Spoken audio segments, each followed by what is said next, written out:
Hello and welcome, everybody. Welcome to the No Name Music Cast. My name's Tim, and this is Joy. And just a warning at the beginning of the show: we're recording on a Friday night again. These Friday night records tend to get a little bit loose and free. It's fair to say. I feel like people are probably like, "Oh my gosh, have they been?" No, it's like me and Tim's brains have they're just done. We worked all week and now our brains have shut off. Exactly. Yeah, Wednesday is our traditional recording night, but yeah, when it's on a Friday, anything could happen.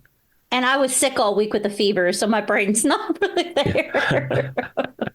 Still don't know what it was, but if I had to guess, I think I had a little bit of the flu or something.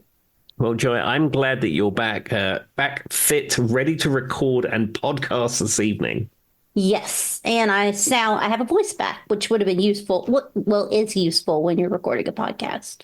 Absolutely. So anyhow, right at the very top of the show, I think, Joy, you have a couple of music news or music adjacent items for us. So I was just curious because I shared something on the No Name Music Cast threads. If you're not on there, and if you haven't followed us, please follow us. But it's talking about the cost of concert tickets. Mm-hmm. And it was like, I'm not spending $120 for a lawn seat. Like, I'm just not going to do it. So anyway, I Googled I went on the internet and did a lot of good research and found out what the 5 highest priced concert tours of 2024 were. Okay. Well, will be, you know what I mean? It is 2024. So, of course, we talked about this one, Tim, and I think we even put a number to it. It is Billy Joel's piano, his final tour, and the average price for a ticket will be, he's doing 15 dates, $560 for one ticket. I mean, that is just absurd. Absolutely absurd. That's almost a mortgage payment. That is a 2 car payments almost. I mean, that's ridiculous.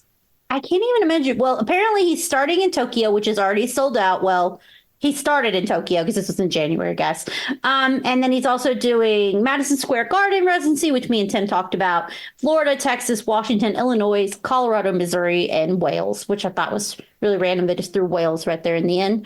But with that being said, I love Billy Joel. He is one of my all-time favorite artists. Tim knows this, but I could not justify that. I just couldn't. No, it was like the Brian May and Roger Taylor karaoke experience tour. The cheapest price was $350, $380 plus fees, plus this, plus that. And it's like, I love Brian May, but I'm not paying that. Well, and then specifically in me and Tim's case, nobody ever really comes that close to where we live. So we're probably going to have to pay for gas. Probably going to get a hotel if the concert goes past 9 because me and Tim are old. Do you know what I mean, though, Tim? Like, that's all money, too. It's another good $300 easily. 100%. What you want is Extreme at the Roanoke Civic Center. The tickets were like $60. Thank you very much. 40 minutes from the house. There you go. And you were able to come back home and go to sleep in your own bed. Exactly. And I complained about the cost of the parking, but it was $6 or something. Yep, pretty much. I know. That's the way I am. Because then, I didn't even think about that cost of food, Tim, because you're going to want to hit up like an Applebee's or something. What's Tim's Cheesecake Factory? Definitely going to hit up a Cheesecake Factory while you're out there. Absolutely. But I mean, that's not cheap anyway. No, that's what I'm getting at. There's another $100. Anyway, all right. So I don't even know if Tim knows who this person is, but the next person is, have you ever heard of Bad Bunny? It's a name I've heard mentioned on NPR. I don't know who or what Bad Bunny is. I'm assuming it's some kind of rap, dance, hip hop or otherwise. Yes, and he's from Puerto Rico, so he's got like a lot of like Hispanic fans and Hispanic listeners and things of that nature. But his concert ticket prices this is the median, by the way, guys. Median ticket price was $661.01. Median amount. I would happily go to PetSmart and see a nice bunny for nothing. Okay. Boom. So anyway, and he's making a stop in nearly every state. I guess it's not a world tour, but he's going to Nevada, Arizona, California, Oregon, Washington. I'm not even going to list them all. A bunch of states, guys. Now, here's another one. I'll be curious to see if Ted knows who this is. This is Olivia Rodrigo. Again, a name I've heard of. I think I would know what Olivia Rodrigo looks like, but as far as the music is concerned, I have no idea. She was the one that ended up having to give credits to Paramore, one of her songs, because it sounded like Misery Business. Do you Hmm. remember that was like all over those? That's her. And she said it was inspiration, but she did end up giving credit to them because she did say she was inspired by that song. And Charlie's been listening to this vampire song by her a lot. He likes it. But her median ticket price is $734.17. Yeah, I mean, I mean, two tickets out, that's like $1,500 plus. Who is this for at this point? Who is it for? It's not for everyday people. I feel like it's for like celebrities and Instagram influencers or something. You know what I mean? To take pictures at a concert nowadays. Like I feel like it's like a show of wealth at this point to go to concerts. And Yeah, that's but I sad. mean, the stadiums and arenas hold tens of thousands of people. I mean, you can't have that many Instagram influencers and celebrities. I don't know. I don't know, Tim. We don't run in those circles and we're not rich, so I don't think we could answer the question. I don't know. I mean, it's not for the likes of me and my wallet, put it that way. Exactly. All right. And there's a lot more funner things. I mean, I love a good concert, but I'm going to spend $700 on it. I'm going to get more than one experience out of it. Like I could do a whole week's worth of stuff for $700. Yeah, 100%. Anyway, sorry, I'll get off my soapbox. Number two is somebody that Tim does know and will not surprise him. And whew, this number is pretty big. Adele. I have some music news about Adele, and that will tie Okay. into when you finish with this. So carry on. So she comes in, she's coming in second place. Now, given she's at the end of her Las Vegas residence, it's the medium ticket price right now to watch her perform live is $2,079.42. Given this is all USD, everybody, but you can Google and figure out what it is in your country. $2,000. I mean, would I, if Freddie Mercury came back to life, would I pay $2,000 to see that? Probably not. I mean, that's just absurd. I can't. I mean, I just legitimately, I just don't have the money to begin with, Tim. And if I did have the money, I'm not going to spend it on a concert ticket. No, I mean, one thing with Vegas, I'd imagine a lot of those tickets are comped anyway. That's and it's true. appealing to high rollers and stuff like that. So I can sort of see where you're coming from with that price. And it was funny. I was looking at some scans of tickets from classic Vegas trips that Hannah and I did 15 plus years ago. And we had Blue Man Group. We have the Cirque du Soleil's Beatles Love. We had, who else did we go and see? It was another one of those Cirque du Soleil shows, and they were all in the 150 range. And at the time, I didn't even think anything much of it because the pound dollar rate was very favorable if he was paying in pounds. But Yeah. that's like Vegas pricing because things in Vegas tend to be expensive anyway. So I can see that sort of ish that $2,000 thing is maybe in line with Vegas pricing, but even still, I mean, come on. I mean, to be fair, I've seen two Cirque du Soleil shows, but mine were just in Charlotte, North Carolina, one of the traveling ones. And I don't remember I remember it being like $90.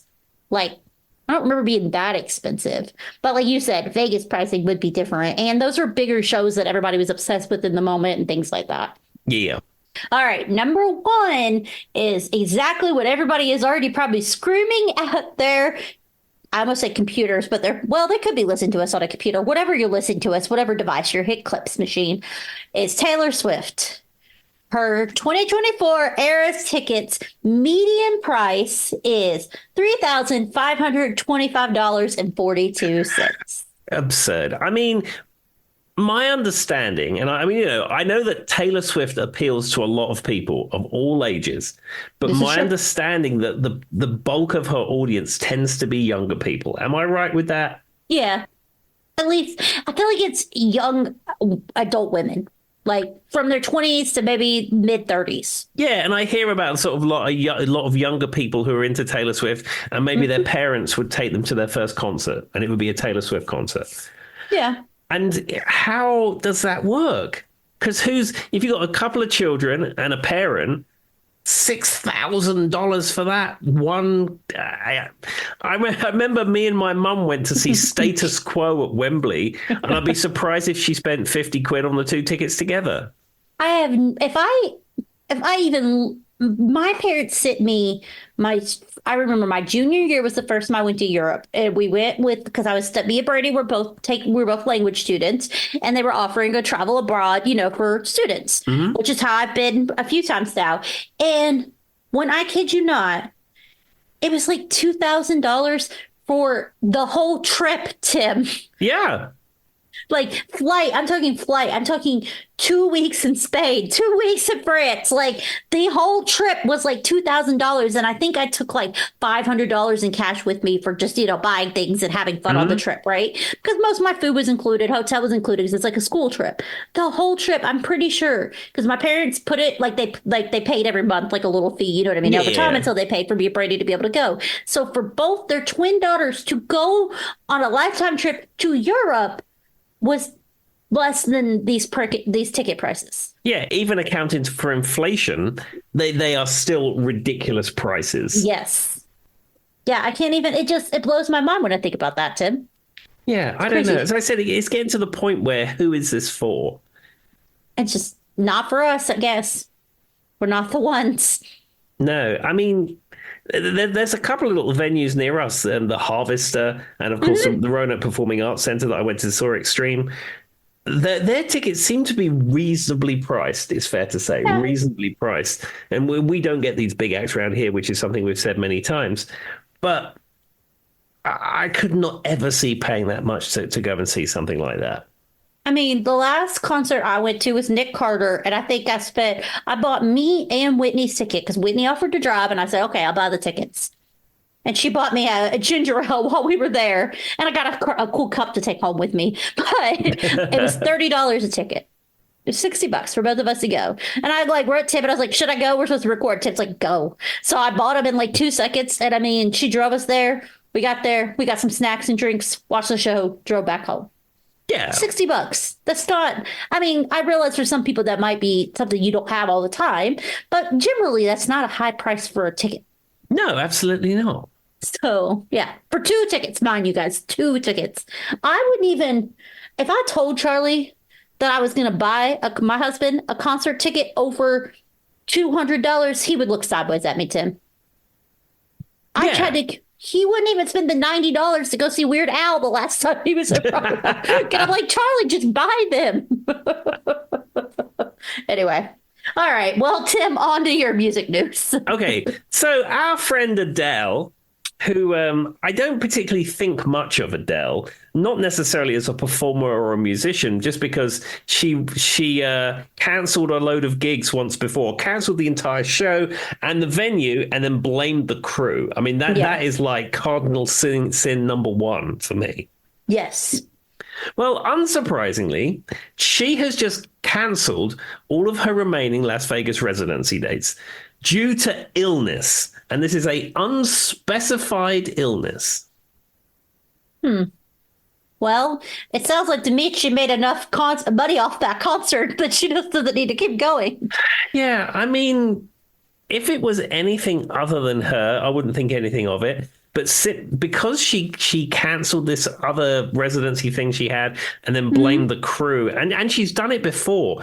She's supposed to play at Wembley Stadium one time and then cancelled 3 gigs at Wembley Stadium because of she wasn't well or something. I don't know. I don't get a good vibe from this Adele.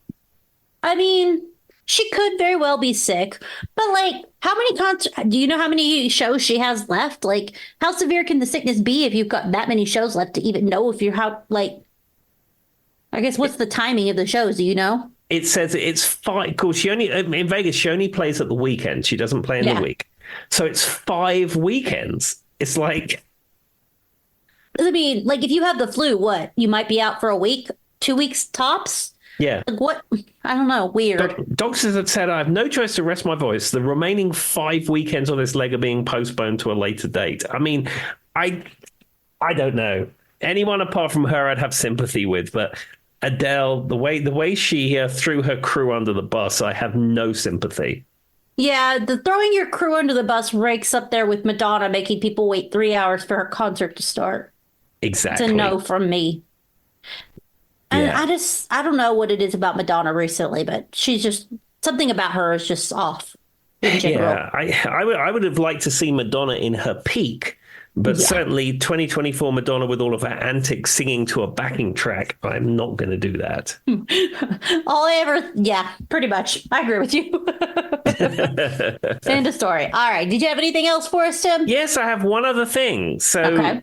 news this week, AC/DC are going back out on tour for their Power Up Tour, the European Tour 2024.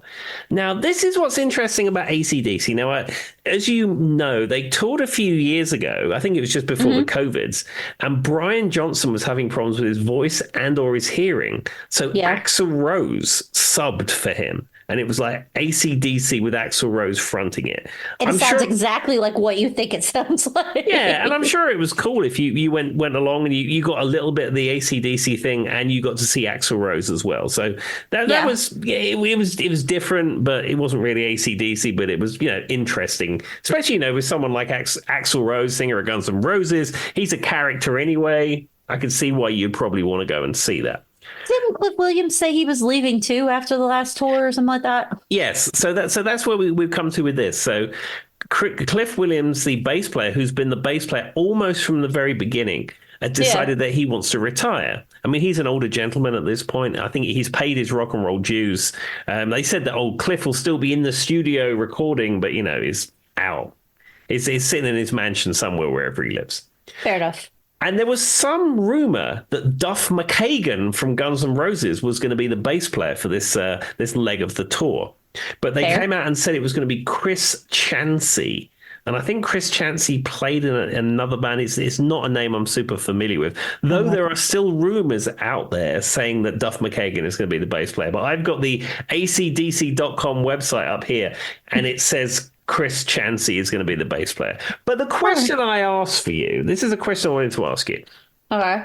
Is it really AC/DC anymore? Because the only people from AC/DC that are really in it now are Angus Young and Brian Johnson. So I don't know if it's really AC/DC, but I would still go see the concert if it's not $1,000. And it will be. They're all stadiums. They're playing a couple of, I mean, certainly from the UK Isn't it perspective. mostly in the UK anyway? Like, Well, not even it's probably a coming here. European tour. I mean, they're playing 2 dates at Wembley Stadium. And then there's like Germany and Slovakia and Belgium and France and Ireland and Spain. It's all of your European countries, really. But for me, Angus Young, Malcolm Young are AC/DC. DC. Probably Malcolm Young more than any of those people. Primary songwriter, main rhythm guitarist who held the whole band together. Now, we lost Malcolm a number of years ago. Very Yeah. sad, dementia, incredibly sad. And his nephew, Stevie Young, is now playing rhythm guitar in the band. And I'm sure it probably sounds much the same, but I don't know, like the heart and soul of the band is not there.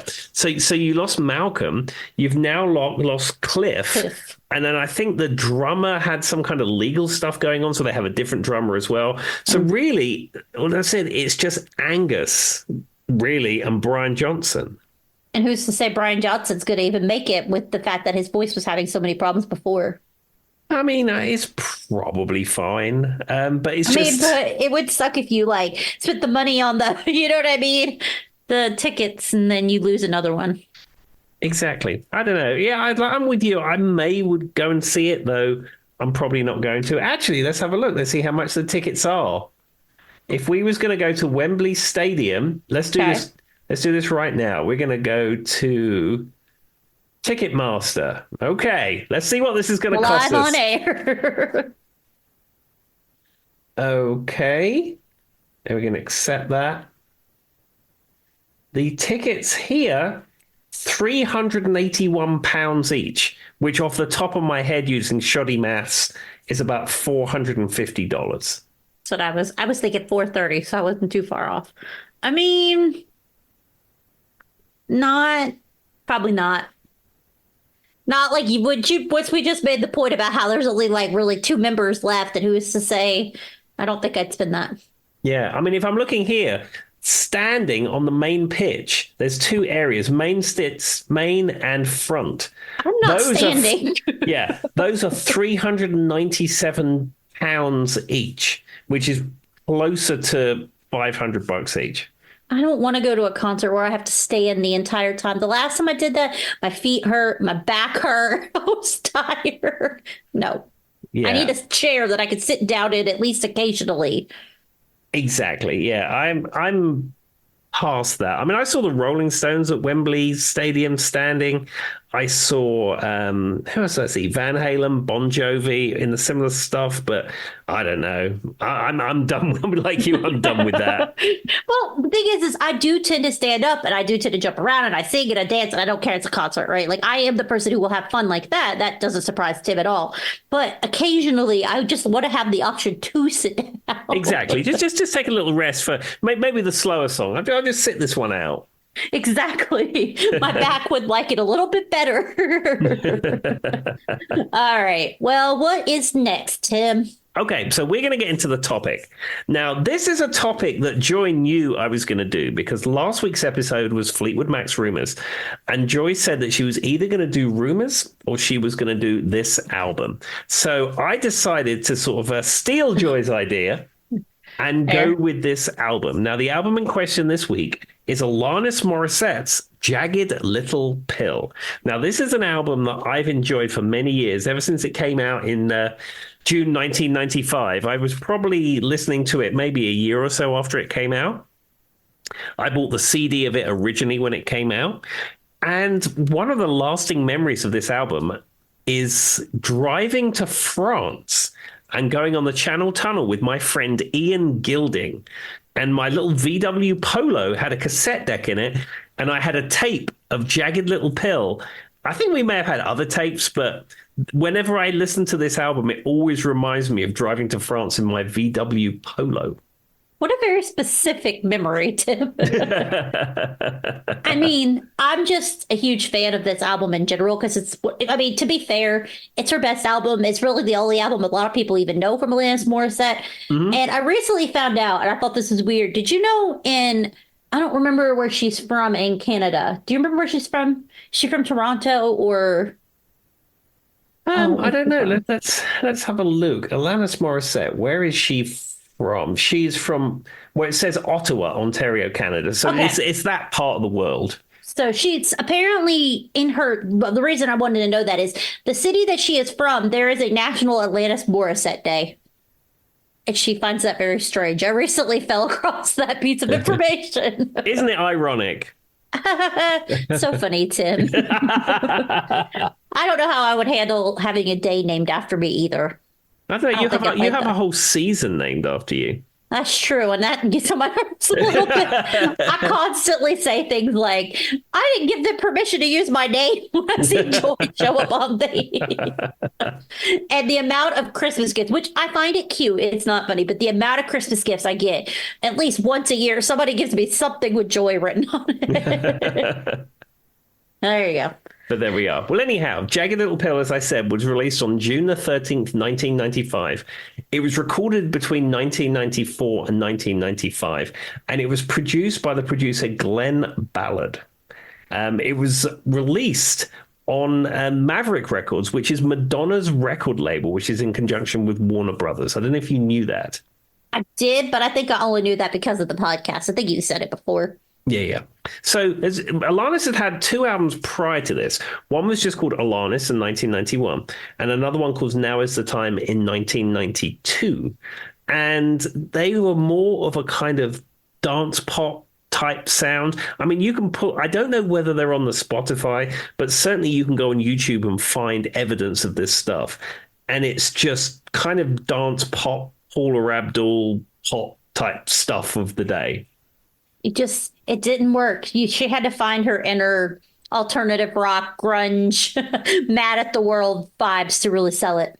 Exactly. Now, we're lucky that Alanis got a third shot at fame because, as I said, the first couple of albums didn't really sell that well in the grand scheme of things.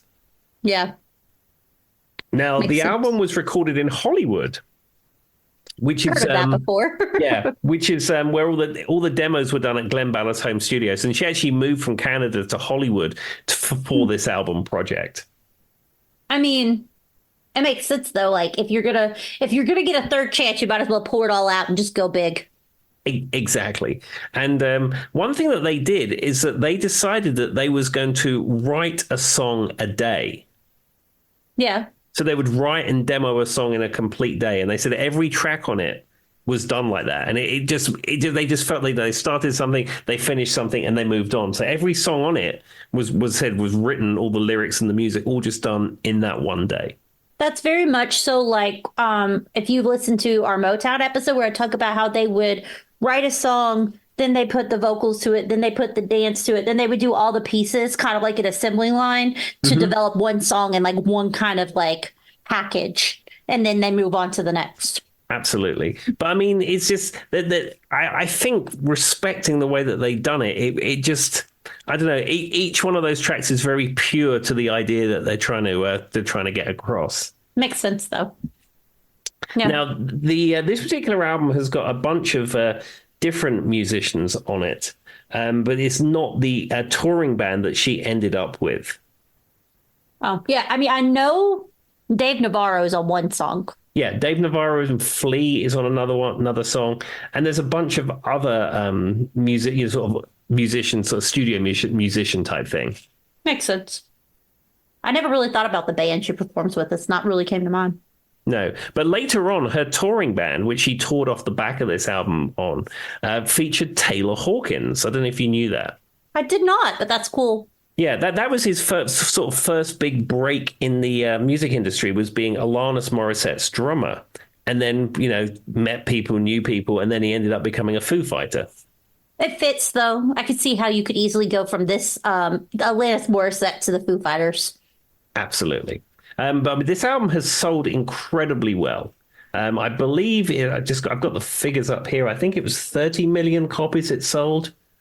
That doesn't surprise me at all.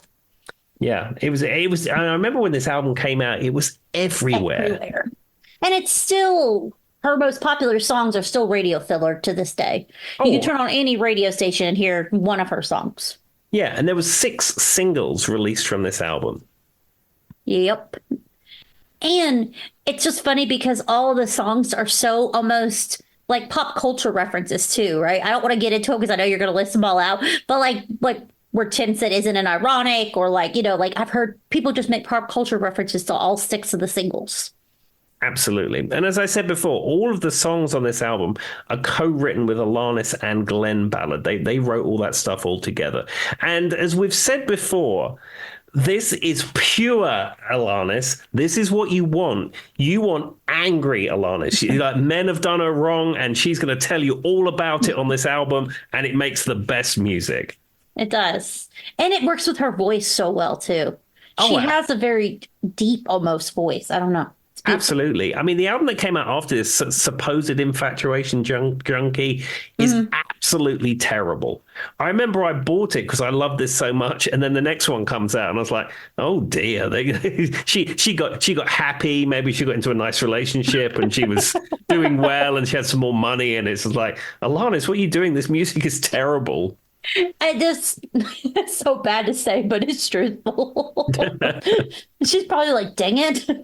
I can't win, can I? But to be fair, she made enough money off this album, Tim, and these songs have been redone 1,000 times. She probably doesn't need to do anymore. Exactly. Well, the other thing is this album has been re-released a couple of times. In 2015, they did a 2-disc edition and a 4-disc collector's edition. And there was also a 25th anniversary deluxe edition. So this album has got 12 tracks. However, they've gone through the vaults and made it enough for 4 discs. She just keeps making the money. There was also a complete acoustic re-recording of the entire album that was released in 2005. And there was a musical stage production, which was which ended up being on Broadway for a while. That doesn't surprise me at all. Yeah, and it was nominated for 15 Tony Awards, including Best Musical. Yeah. I mean, I remember when it came out, but I don't remember hearing anything more about it. Yeah, and then Alanis was supposed to do a 25th anniversary Jagged Little Pill anniversary tour, but because of the COVIDs in 2020, it got shut down. Darn COVIDs. Another one bites the dust. Absolutely. But what I thought I would do is I thought I would go through this album track by track, much like you did with the Rumors album on the previous episode. I know that you're very familiar with this album as I am, and I just thought we would just discuss those tracks and see where we go. All right, sounds good. All right. So we open with the first thing you hear on this album is All I Really Want. And her going, "Do I stress you out?" Yeah. Like, this song's really intense though, but I think it sets a really nice kind of setup for the whole album. Because I mean, she's talking about being frustrated and, wanting justice and all this kind of stuff. So it's a nice kind of setup for what the rest of the album's going to look like. Yeah, and you meet Alanis, and that's the first thing she says. Do I stress you out? And there's a part of this song about like killing a killer or something. Oh, as I said, she's full on from the beginning, and it starts with I think it starts with a drum loop. I think that song has a drum loop on it. I don't think it's natural drums on there. The rest of the album has real instrumentation, I suppose, on it. I mean, this has got guitars on it and what have you, but it sort of almost has like a kind of dancey type vibe to it, almost. Yeah, it does. But I would say, as far as like, because this is a good album to listen from beginning to end, I think this is a great way to start the album off. Absolutely. This was also released as a single on November the 25th, 1996. I don't think it peaked at number 14. I was going to say, I definitely don't remember hearing this on the radio in any way. Yeah, number 40 in the ARIA charts in Australia and number 59 in the UK singles charts. It was not really a big, huge hit. Yeah, it's definitely not one of the songs that a lot of people would know off the top of their head. Yeah, and it was actually the last single that was released off this album. But I did, when I may have been possibly using this as my episode, do some research. And I read a thing that apparently when they were going to record this and she was meeting like the producers and everything, they called her and they're like, "You have to meet blah, blah, blah right now," like the producer. And she's like, "But I'm in my sweatpants." and she said this was the first song that they worked on. Like they went chunk by chunk. Mm-hmm. And she like recorded this whole song in her sweatpants. And she says that really bothered her that day. Anyway. Well, at least it's not like Justin Hawkins from the Darkness who insists on recording all of his vocals naked. Yeah. Yeah. That would have been a different story. Absolutely. Fair enough. There we are. All right. Well, we move into track 2. Now, this one is probably the big single off here, and that is You Ought to Know. I mean, this is like, if you picked one song from Jagged Little Pill that anyone would know, this would be the song. Mm-hmm. Generally. Now, I love this song. And I even like have a very distinct remember like of the music video because they're in the desert. Mm-hmm. They're like in the desert and I can see like piece by piece like the desert landscape. She's singing in the microphone. And now that you said that, I wonder if Taylor Hawkins is playing on it. I never really noticed. But it's a very distinct music video to me. Yeah, so Taylor Hawkins is not playing on this track because he only joined her touring band later on. I don't know if it says on here who played the drums on it. That doesn't matter. Now that I can think about it, I'm like, I don't know how I didn't know. And then didn't Weird Al use a little bit of this in one of his songs? There's a Weird Al song. I think probably. Now, the interesting thing about this track, though, is that when it was originally recorded and demoed, it had a different guitarist and it had a different bass player on it. And for this version on the album, it's Flea and Dave Navarro. Now, Dave Navarro was in the Red Hot Chili Peppers at the time. Yeah. And hence, obviously, Flea is in the Red Hot Chili Peppers. And it really gives it a interesting feel. I mean, I'm not a big fan of Flea. I think he's pretty overrated as a bass player, in my opinion. But his playing lends itself to this track. What he's doing on this track is perfect. And then Dave Navarro, he has some very interesting way of playing chords and voicings. And it gives it a very eerie sound, especially if you compare it to the version of this track, which we'll speak about later, which doesn't have them on it. It really has a different sound. It sounds very spooky and weird. Interesting. I don't think I've ever heard, well, I have heard the other version, but I don't think I've ever really compared them.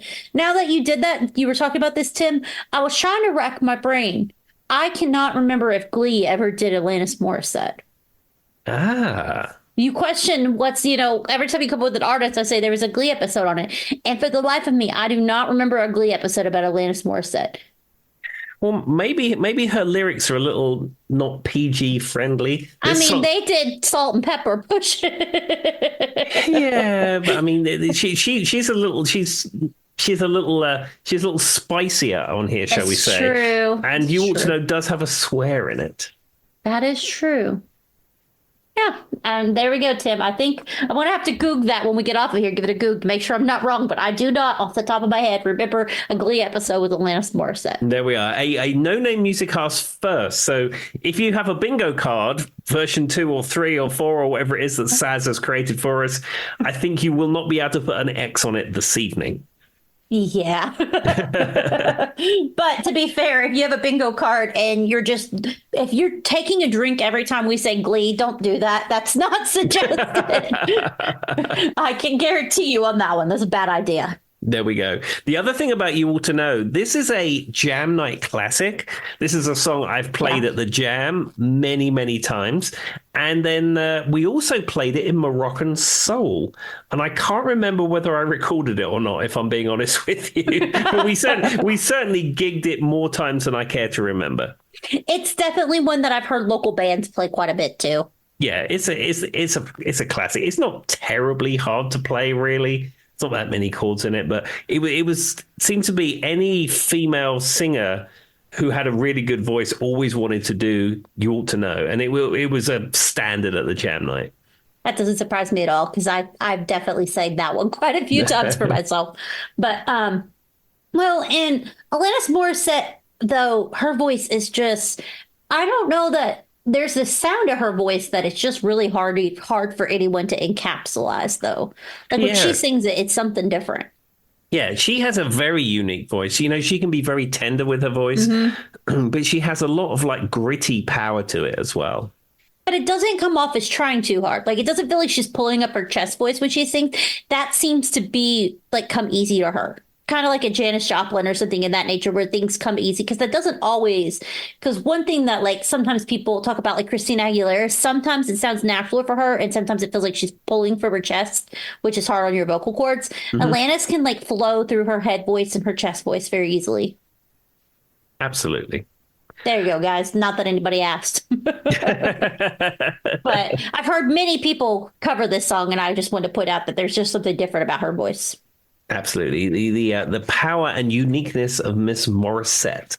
And she obviously listens to the podcast, so she can come tell us how that works. Absolutely. And also, local fact, there is a wine place somewhere near here called Chateau Morisette, and I always call it Alanis Morissette. It's down by where I grew up at. Yeah, it's like Floydy type way. Yep. So yeah, there you go. And I've only ever been there once. I remember I ate escargot though. Yeah, I've never been. I've driven past it on the way to other gigs, and whenever my brain processes it as not Chateau Morisette, it processes it as Alanis Morissette. I still think of it as Chateau Morisette, but probably because I grew up by it, so it's just been ingrained in me. But I see how there could be some confusion there. There we are. Well, maybe one day I'll play a gig there, and I'll have a full report waiting for you on your desk. Disappointment that there was no Alanis Morissette there. It's just a bunch of grapes and fancy teas and escargot. There we go. Anyway. All right. Well, let's move on to track 3. Now, track 3 is not a single. It's a track called Perfect. Now, this starts off kind of ballady at the beginning, but towards the end of the song, she really does start to belt it out. And she's telling someone that he does not measure up and they should try a little harder. Well, of course, because she gets the end of the song and she's angry, obviously. It's just a song that, like, because it starts out in that ballady, it just gets angrier and angrier by the minute. Now, what I have heard about Alanis Morissette is she's one of those people, like especially like with these, like she does have some interesting lyrics. If you guys have never like paid attention to them, there's a lot of depth to her lyrics, even though they just sound angry. She says she can write most of her songs in like an hour, and that's still, like I've said many times on this podcast, that is mind blowing to me, Tim. I Well, can't get it. I think if you have songwriting skills and you're working with someone of the caliber of Glenn Ballard too, That's true. I mean, she probably has the genesis for the idea, and he kind of hones that idea, and then you get that. And I mean, it's just a skill set that is hard to comprehend. It really is. That's all it is. It's not that like, I mean, I know I say it a lot. It's not that I don't understand people can do it. It's that me and my own brain can't comprehend it. It's a great way of saying it, Tim. Yeah, like we spoke before, someone like a Paul McCartney can knock up an album in an afternoon. They like blink and they're like, oh, you're 6 songs. You're like, oh, well, I drank some coffee while you were writing the entire album. Like, anyway, all right, what's next, Tim? Okay, so the next song is one that most people will be familiar with, maybe even more than you ought to know. That's true. And this is Hand in My Pocket. Yeah, I guess once you said that, this may be more popular than you ought to know. I think so. And apparently, the chorus uses a poetry technique, rhyme juxtaposition. Okay. Good to know. I don't know what I was expecting you to say, but that wasn't it. Because I've got one hand in my pocket, my other hand is doing a peace sign and things like that. Yeah, or hailing a cab or whatever it is. Exactly. Now, this track features Alanis Morrisette on harmonica. I did know that. And I mean, does she play harmonica on any of the other songs? Like, I feel like this is the only one I remember her really doing it. There are a couple of other tracks that have harmonica on it. I was reading up about Alanis Morissette, her playing recently, and reviewers were saying that they were pleased to see that her harmonica playing had not got any better. Well, now that I keep thinking about what did you say the poetry was? What is it called? Something juxtaposition? It says a rhyme juxtaposition. Well, I mean, it makes sense because, like, a juxtaposition, like, I'm young, but I'm underpaid. I'm drunk, but I'm sober. Like, I get it. I don't know what I thought you were going to say, though. It just wasn't what I thought was coming. It says in the first chorus, an example of fine, fine, fine is coupled with high five. Interesting. I mean, I could probably sing this song. Now, have you played this one a lot in bands? I feel like you just haven't played. This one probably doesn't come up as much. Yeah, I think I have played it. It's not terribly hard to play. It's G all the way through and then F and C, and it's pretty much that's it all the way through. And the rhythm's pretty standard. Like, it doesn't really change very much. Yeah, and the original track has got like a drum loop type thing going on. Oh, yeah, I guess there is. I've never really paid too close attention, if I'm being honest with you, to the drums in any of Alanis Morissette. Because between her voice and the guitar, I don't think I pay much attention past that. Because it's so good. Now I've got this. I've got hand in my pocket stuck in my head. Thanks, Tim. And it will be because she just goes back and forth on this and on this and on this and on this. That'll be stuck in my head for the next 6 weeks. And there you go, guys. If you didn't have it stuck in your head, you do now. Well, at least you've got that stuck in your head, and you haven't got this Euro pop dance song stuck in your head. Tim was trying to send me a message on Facebook about this song he had stuck in his head, and he sent it to a chat that Saz, one of our listeners, and if you guys have listened very closely, she made the bingo card, and she was like, "What is this, Tim?" And I was like, "I don't know," but the longer I listened to it, the weirder it gets. Yeah, it's a song by German pop people, dance pop people called Off, and that's what they're called, and it's called Electrica Salsa. And I can't remember how this got into my sort of field of view, if you like, because it was never a hit in the UK. No. I don't think it did anything in the United States. It's from the late 80s, but it's just some Europop hit that somehow I heard somewhere. And it's just stuck in my brain. And like for a few days, I was waking up and hearing it in my brain. It just will not leave. Well, and thankfully, I don't think Tim had paid very close attention to the music video, but the music video was even more interesting, yet terrible than the song. Yeah, I've not really seen the music video because I've just been listening to it on Spotify and stuff. But like the other day, I was driving home from work, and because now I've got the CarPlay thing where you press the button and it'll play anything you tell it. I pulled out of work and I said, "Play Electrica Salsa by Off," and it's like, what am I doing? What am I doing? Why? It's never gonna leave. It'll just be in your brain. On Tim's day at the funeral, somebody's just gonna lean over and press play while he's in the casket, and this will be the song that comes on. Electrica Salsa. Charlie would love that funeral. Oh, goodness me. Anyway, all right. We got off of task here about Alanis Morrisette. All right, what's the next song, Tim? Okay, so the next one is Right Through You. Now, I don't believe this one was released as a single. No, I'm checking here on my notes. No, it was not released as a single. This one is probably the most reminding to me of my trip to France, in all honesty, in my car. When I hear this one, this is the one that reminds me of that trip the most. This one is the one that I really like this one.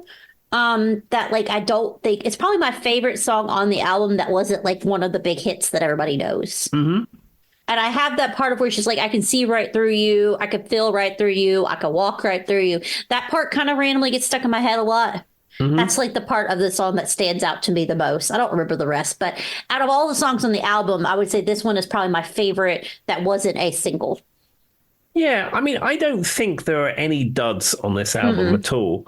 But I would probably agree with you. Outside of the very distinct memories I have of this song, I think it's pretty strong. Yeah. I would say that this one stands out to me. I feel like if this had been released, it could have possibly been a single. Yeah, maybe. I mean, I think it's great, but I don't know whether it's catchy enough to be released as a single. I don't know if it's as strong as Hand in Pocket or Ought to Know or You Learn, That's which true. we're going to come up to in a minute. Fair enough. I mean, I don't know. But if you haven't heard this song and you like those songs that Tim just mentioned, I would say give this one a listen. Absolutely. Okay, well, let's move on to the next one, which is track 6. And this is Forgiven. Which is what probably we're going to go to the opposite side. I'm going to say this is probably my least favorite song on the album. Do you think so? I mean, when it gets going, I don't know. I think she's got some power in her voice. It's got some peaks and it's got some troughs. I don't know. I like this track. I don't know. It's one that I don't like. I've heard a few times, but I never seek out specifically. I don't see myself like going into Spotify and be like, listen to Forgiven by Alanis Morrisette. Yeah, you're not going to go in the car and press your CarPlay button and say. No, I'm too busy listening to Salsa. What did you call it? It's Electrica Salsa by Off. He laughs like I'm supposed to, like I should know that. Electrica Salsa by Off. I think when we wrap this recording, Joy, you and I are going to have an Electrica Salsa listening party, and we're going to watch the video together. Oh Lord! I want you to watch the video because that's what caught my attention more than the song. And I was like, "What is happening in this music video?" It got weirder the longer I watched it. Well, I mean, it's 80s Euro pop. I mean, what do you expect? It is true. Have you seen? There was this video that was going around on the interwebs, and it was like talking about like that early 2000 late 90s early 2000s Euro pop that was from like it was probably from more of like the Eastern European countries.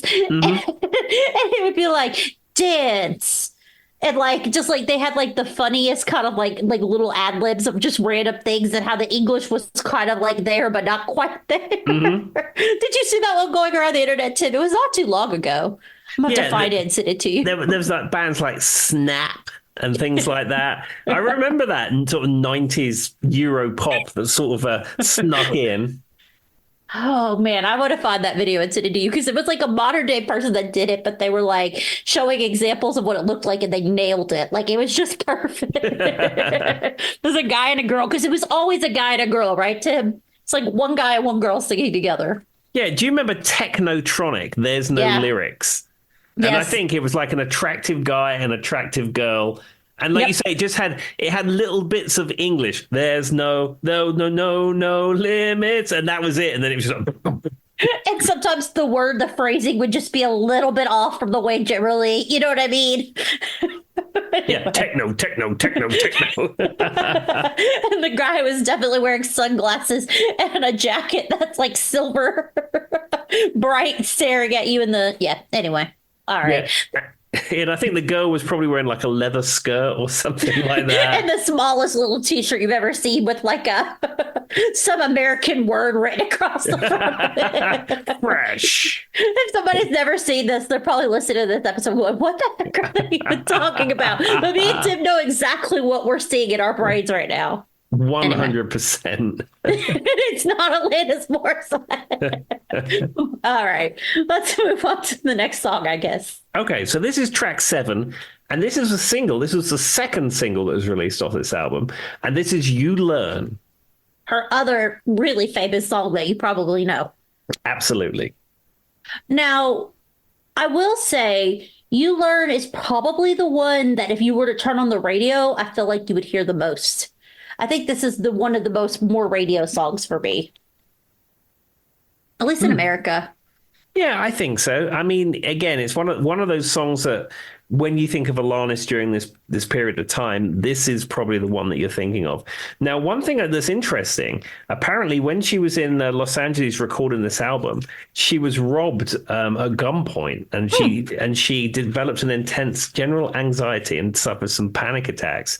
She was hospitalized and went to some sessions, and it didn't really help. But she apparently said she focused all of those problems that she was having into the lyrics of this song. Oh, that makes sense though, because she's saying like you live, you learn, you love, you learn, you pray, you choose. Okay, that's interesting. Yeah. So I mean, this was a very sort of healing song for Alanis to write. That makes sense because she's saying you go through all these things and that's how you learn, and that's just life. Absolutely. But now, good job, I like this song. I mean, I love this song. It's not. I don't think it's as powerful as you ought to know. But the interesting thing, this is where the line "jagged little pill" comes from, because it appears in this song. Yeah, swallow it down like a jagged little pill. Absolutely. There you go. Huh. But now that you said that, this makes a lot more sense. I mean, I've heard this song probably, 50,000 times, and that's not even an exaggeration in my life. And I guess I never really thought about what it means. It just kind of but it's kind of one of those things that's a universal, like, feeling everybody has. You know, you do all these different things, and that's how you learn. There we are. Smart songwriting. And I'd imagine it was available on Radio CBS at any given point. It really is. It's actually on. So I sold all my music rights to CBS recently, so I can afford concert tickets. And it's on there 37 times to be exact. Before we started recording, I was waiting in the car for Charlie to get out of Goodwill. And if you know my husband, waiting for him to get out of a thrift store. He was just going in there because I'd sent him in there to look for a champagne flute, Tim, and that was an epic mistake on my part. So he did not come out with a champagne flute. He did find a wine glass, though. Anyway, moral of the story is he was gone for quite a while, and I started sending 10 pictures of me listening to music out in the car. And the song was Eddie Murphy, My Girl Likes to Party All the Time. And of course, I turned it up really loud, but there was she was probably 17, 18. I don't know. She got in her car right beside me, and I could see her looking over at me, and she was just giving me a side eye, like, what is this? And I wrote Tim and I said, I'll have you know, when I'm DJing CBS's Inventory Week, they request this song. It kills on the CBS playlist. It'll never, Tim, that will go down in infamy forever now. Every time I hear a song like that, that's all I'm going to think. How I should be writing CBS playlists. All right. All right, so we'll move on to track 8, and this is Head Over Feet. Now, this was released as a single too. Yes, and this is another one that, generally, if you have any Alanis Morrisette knowledge, you would know about. I'm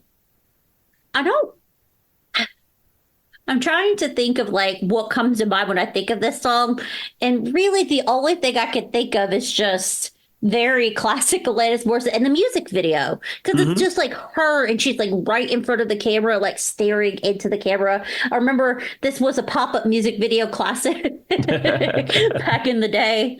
Um, and so that stands out to me. Like for some reason, I feel like it's just like all black in the background. It's her very right in your face singing it to you, which makes sense because she's telling you it's all your fault. Absolutely. And this song does contain Alanis Morissette's not terribly stellar harmonica playing. Because like you get someone like John Popper from Yeah. Blues Traveler, who is a harmonica virtuoso, and they have this way of doing the harmonica where they can bend the notes. You suck into the harmonica a certain way, and the notes bend, and it's very clever how they do Yeah. it. I mean, like physics probably dictates that it's impossible to do that, but they still do it. But like Alanis Morissette's harmonica playing, it's like it's. I mean, it fits the track, and good luck to you, I Alanis. I can mean, see her in my head playing it. I've yeah, I seen her mean, physically play it. you're playing on your multi-million seller album with your harmonica playing, and I'm not. But I'm just saying, if you want to talk about great harmonica players, Alanis is probably not up there. I mean, I feel like it was like a party trick they just pulled out to throw it out there. But it does fit the song. It really does. And I mean, it's not like I have you ever tried to play the harmonica, Tim? It's very hard. I It's did. a very hard instrument. I did because when I left Lambton School, my Yeah. music teacher presented me with a card and a harmonica. Fair enough. I've attempted, but I refuse to have them in my home because if we had a harmonica in our house, I would end up in jail because I guarantee you Charlie would just be sitting here making harmonica noises 24/7 and I would actually go crazy. Tim would be bailing me out next week before we can record the next episode because I'd have thrown a harmonica up against Charlie's head. I couldn't take it. Like I just know that he loves the concept of a harmonica, but he does not know what he's doing. And he's not gonna go on like the YouTubes to try to figure out. No, he's just gonna sit here and make harmonica noises for 48 hours. Yeah, it's the O'Sullivan household equivalent of a banjo. Yeah. It really is. He would love that. The surprisingly the accordion has it. The reason I have not done anything with the accordion is because I gave it to Molly for a little while and I have not gotten it back from her house. But I'm going to remind her to bring my accordion back tomorrow. There we are. Molly, if you're listening to this 3 or 4 weeks after the fact and you still have it, please return it. To be fair, she lives 2 minutes away from me. I really could just go get it. But that requires effort, Tim. I work from home. I don't see people. Anyway, all right. What is our next song, I guess? All right, let's move on to the next track. And this one is called Mary Jane, which I assume is about a friend of hers called Mary Jane. Obviously, just like every other Mary Jane song ever. Exactly. And I was born yesterday, Tim. But I don't know, even outside of its references, I think it's kind of probably the ballad of the album, I suppose. Yeah. All I remember is her basically being like, Mary Jane was your freedom. I will say this song doesn't necessarily stick out to me. This was probably, if I had to pick one song that I feel is album filler, this would be it. You think so? I think Alanis has got some really good vocal stuff going on, especially towards the end of the track, which is holding out those long notes. I mean, it stands out, but the whole album's really good, Tim. So in comparison to the rest of the album, this is the song that doesn't stand out to me the most, I guess. Gotcha. I don't know if Yeah. album filler is the best way to say it because it's not. I don't feel like any of it's really album filler because this is just such a good album. But if I had to pick one that stands out to me the least, it would be this song. Gotcha. Okay. I mean, and her just. I would assume that she's talking about a hard day, and her friend Mary Jane came to help her. Obviously, I would imagine so. just a theory. You know, I've actually met people named Mary Jane, and I have to wonder why their parents did that to them. Well, maybe when they were named that, it wasn't a reference. I guess, but I mean, going back Tom Petty made that reference a pretty long time ago, Tim. I'm just saying, guys, if you guys thought Mary Jane's Last Dance was about a girl named Mary Jane, I'm not so sure. I could be wrong. I mean, Tim obviously talked to him about the meaning of the song, and he could give us the 4-1 because they're like best friends. Exactly. Obviously. Anyway. Exactly. But yeah, I've always wondered that because that would be something you'd have to defend for the rest of your life. But to be fair, it's not the weirdest. It's definitely not the weirdest name I've heard. No, absolutely not. I felt so bad whenever I worked at Dish, the call center. When I moved into the resource department, I was helping. And that's what got me into human resources after I graduated. But I was helping with all the queues. Like I could see all the queues and like when people go to the bathroom and like people have to go into break and different things like that. I was monitoring the queues for them. And there was a girl who worked there and her name was Sunshine. And I used to think it was already bad enough when I was on those phones and someone would be like, oh, you were such a joy to talk with. And then people once or twice asked me, is your name fictitious? Like I was trying to make them feel happy by saying my name was Joy. And I was like, well, at least I'm not telling them Sunshine.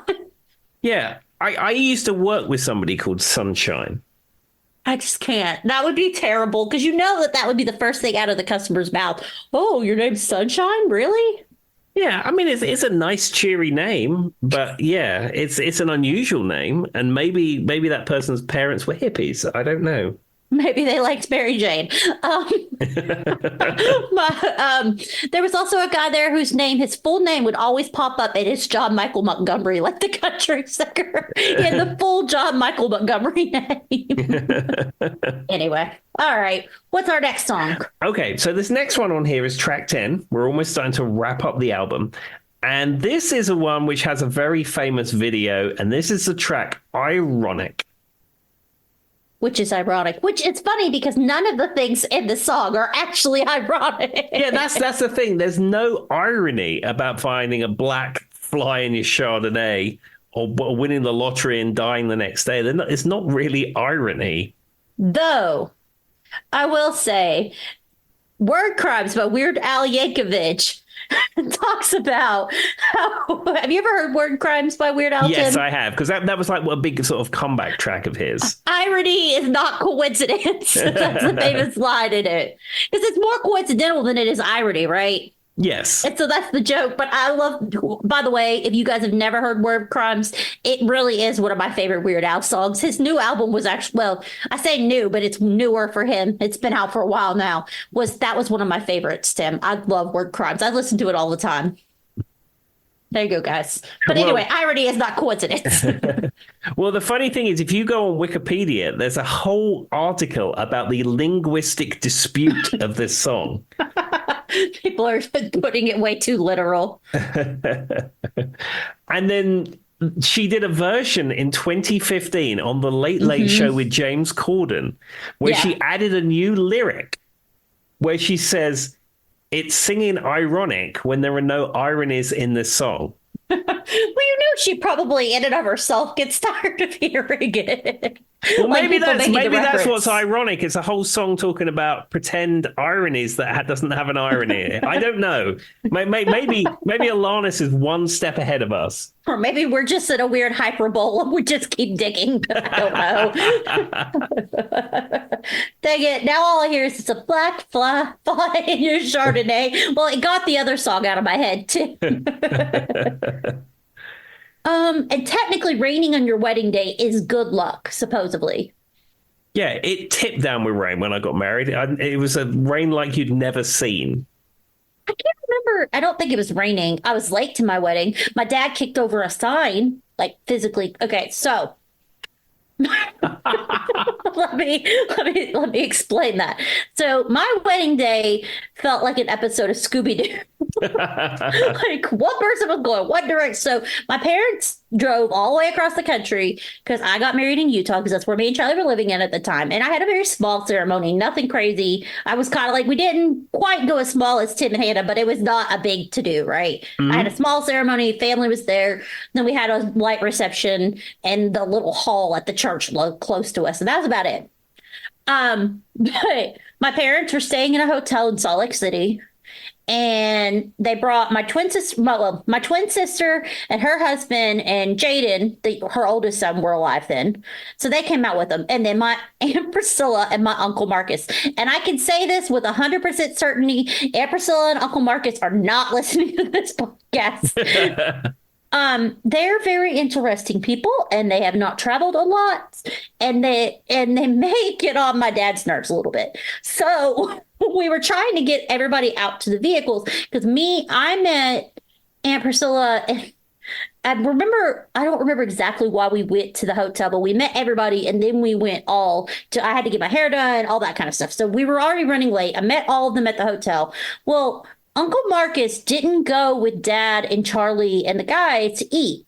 So Aunt Priscilla brought him a hamburger. Just hear me out. Just hear me out. And so,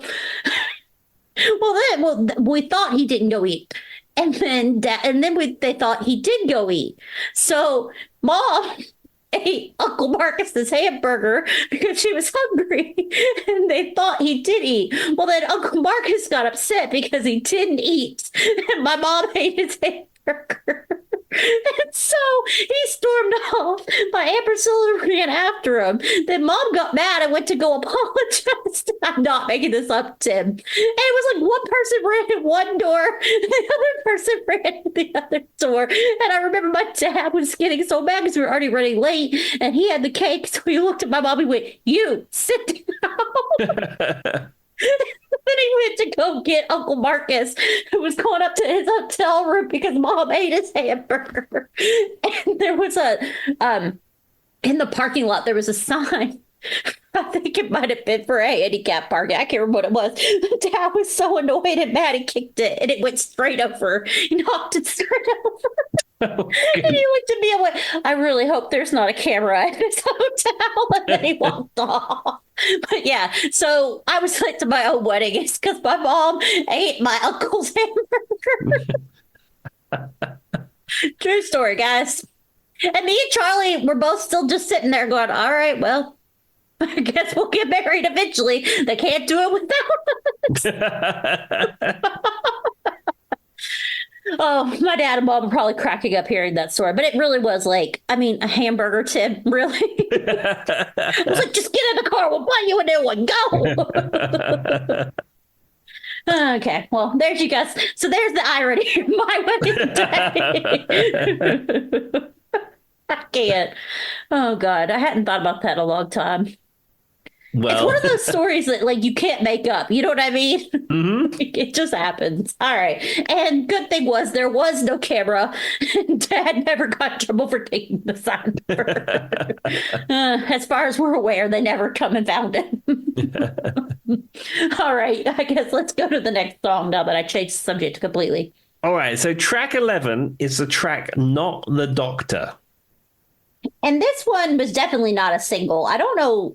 This is not one you hear very often.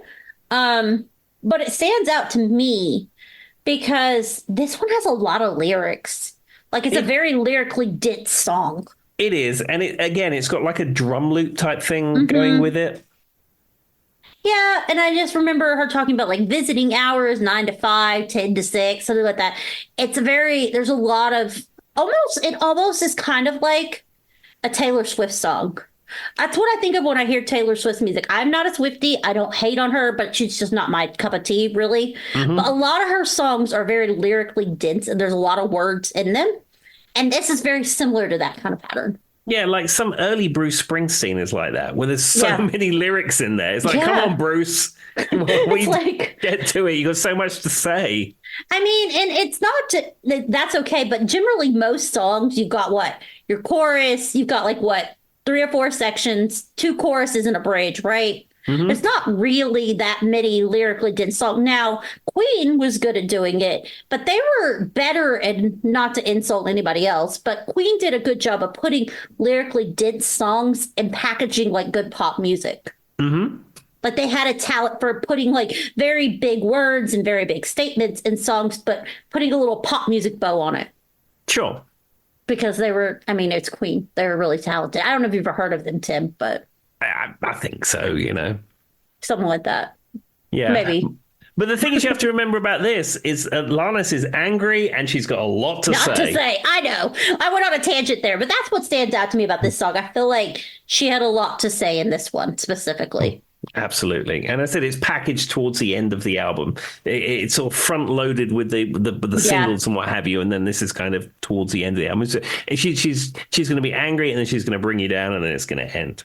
I mean, you make a good point about that. I hadn't thought about that. Good on you, Tim. Smart.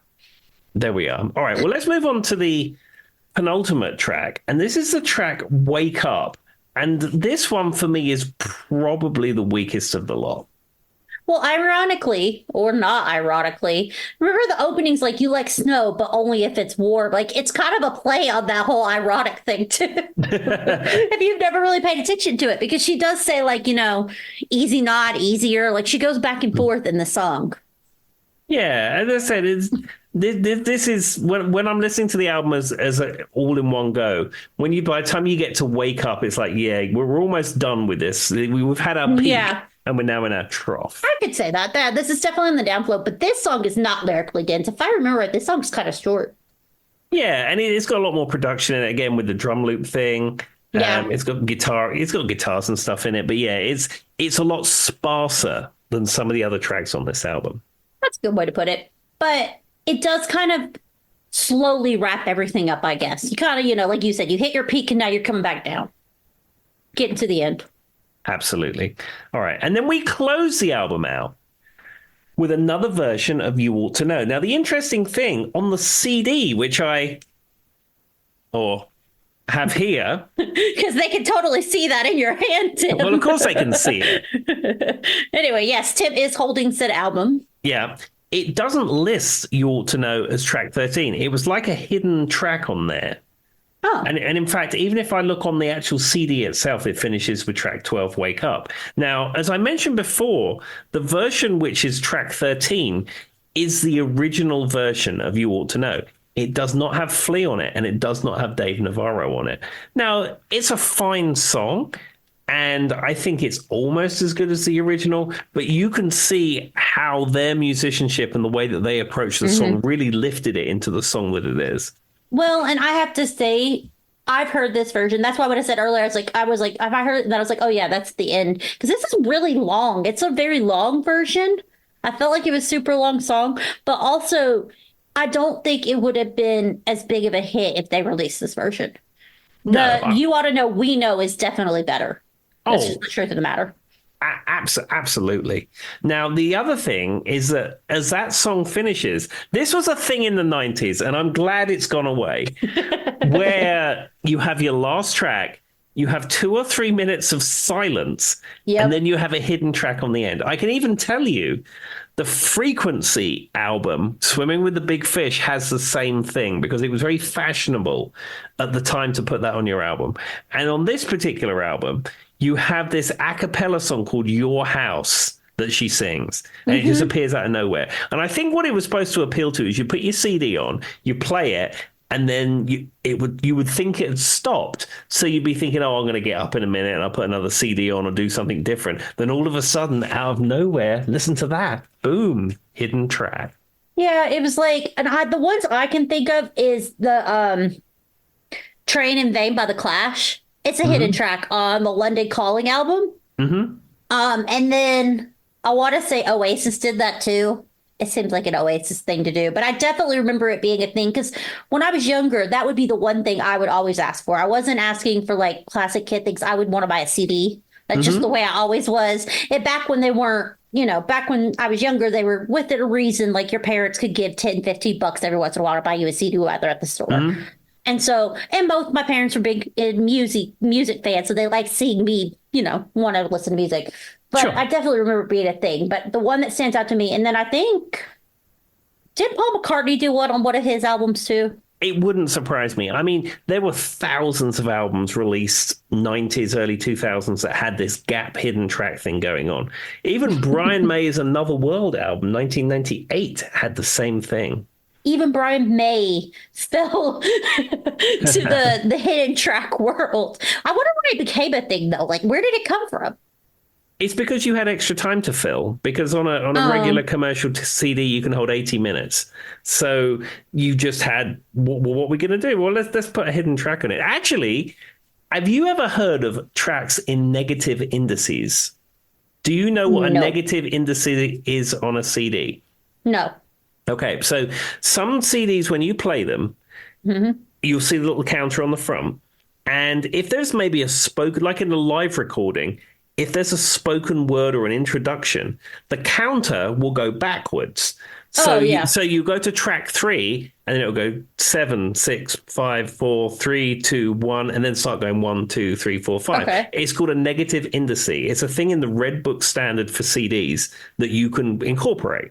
Now, in the advent of streaming and digital files, it's a lost art, if you will. I say it'd be useless at that point, I think. Yeah, but what some artists did is hide a song in the negative indices of track 1. So like when you put a CD and you press play, it will immediately play track 1 from the very beginning.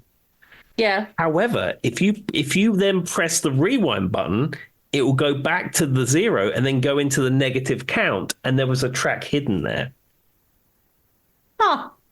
I wonder how many tracks I've missed because I've never thought about any of this. There's a Wikipedia article about CD albums that have things hidden in negative indices in track 1. This couldn't be more geeky if we tried. Honestly, it's a very specific thing that only a few people know. But thanks, Tim. Well, we talked about my dad kicking over sides and hamburgers. We might as well add this in. It's Friday. It's whatever. It's all free. Well, I guess that's our last song, correct? Yep, that wraps up Alanis Morissette's Jagged Little Pill. I do highly recommend you listen to this album. We may have gone off on a few tangents about Joy's wedding and sign kicking and CD negative indices and Electrica and Salsa and all that stuff. But I do highly recommend you listen to this album. If you haven't heard it for a while, or if you've never even heard it, go and listen to it because it is absolutely superb. The other thing that's scary is this album is almost 30 years old. Oh, thank you for reminding me of that, Tim. I needed that. Cool. All right. And with that, be extra kind. Absolutely. We will see you next week. Bye-bye. Another day to